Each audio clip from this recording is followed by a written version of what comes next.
दोस्तों, ये खबर आपको बताते हुए मुझे गुस्सा भी आ रहा है और साथ ही में रोना भी आ रहा है, क्योंकि हैदराबाद का वाले महान 400 एकड़ में फैला जंगल, जिस जंगल के अंदर तकरीबन 2 लाख से ज्यादा पेड़ थे और साथ ही में 5000 से ज्यादा पशु पक्षी थे, लेकिन तेलंगाना की सरकार ने रातों रात इस महान 400 एकड़ में फैला इस विशाल जंगल को 500 सरकारी बुलडोजर ले जाकर पूरी तरह से रौंद दिया गया। लेकिन यहाँ हैरान कर देने वाली बात यह है, जब इस महान विशाल जंगल को बुलडोजर रौंद रहे थे, तभी वहां अचानक पशु पक्षियों का शोर शराबा बरपा हो जाता है। ऐसा लग रहा था कि जैसे कि इन पशु पक्षियों पर अचानक कयामत से आ चुकी और ये पूरा खेल रात के समय रचा जा रहा था। जब पूरा हैदराबाद नींद के आगोश में सो रहा था, तभी सरकारी बुलडोजर आते हैं और अचानक इन मासूम पशु पक्षियों के जंगल को रौंदना शुरू कर देते हैं। और गांव वालों का तो यहां तक कहना है कि जब ये सरकारी बुलडोजर रात के समय जंगल के अंदर घुसे थे जंगल को नष्ट करने के लिए, तभी मोर हिरण जोर जोर से चीखने चिल्लाने लग जाते हैं और साथ ही में तेंदुआ और साथ में कई सारे चीते शहर के अलग अलग जगह पर देखे गए। और उसके बाद जैसे ही सुबह उठकर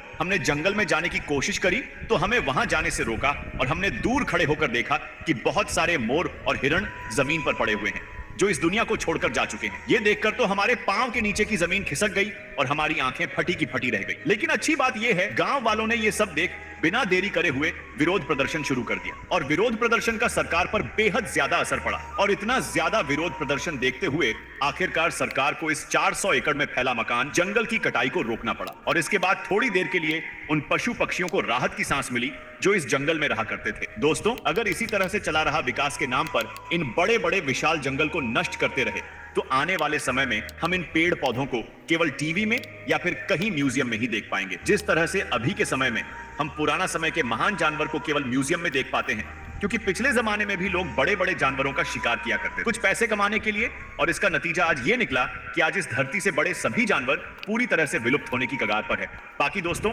इस पूरे मामले को लेकर आप क्या सोचते हैं, कमेंट करके जरूर बताएं। क्या विकास के नाम पर सरकार को इस तरह का कदम उठाना चाहिए या फिर नहीं? लेकिन वो वीडियो तो आप सभी लोगों ने देखी होगी इंस्टाग्राम पर, जिसके अंदर मोर हिरण जोर जोर से सीख रहे थे और हिरण तो शहर की ओर भाग कर आ गए थे अपनी जान बचाने के लिए। जैसे हिरण शहर की ओर भागे, तभी लोग समझ चुके थे कि कुछ बड़ी घटना घट चुकी है हैदराबाद शहर में। और वो घटना कोई नॉर्मल घटना नहीं थी, बल्कि 4 एकड़ में फैले इस महान जंगल को नष्ट करने की पूरी प्लानिंग। वह तो शुक्र है टाइम होते हुए इस जंगल को नष्ट होने से बचा लिया गया। और कुछ लोगों का तो यहां तक कहना है, ऐसा लग रहा था जानवरों पर जैसे कि कयामत आ चुकी है, क्योंकि वह इधर उधर भाग रहे थे अपनी जान बचाने के लिए। हैदराबाद के हर गली, हर मोहल्ले, हर नुक्कड़ पर जंगल का कोई ना कोई जानवर भटक रहा था और बहुत सारे लोगों ने तो जंगली जानवर को रेस्क्यू करके उनको सुरक्षित स्थान पर पहुंचा, जिससे कि उनकी जान बच सके। दोस्तों, फिलहाल आज की वीडियो में इतना ही। इस वीडियो को ज्यादा से ज्यादा तमाम भारतवासियों के साथ शेयर करिए, जिससे कि तमाम लोगों को इस बड़ी खबर के बारे में पता लग सके। और जैसी ही इस 400 एकड़ जंगल के बारे में कोई नई अपडेट आती है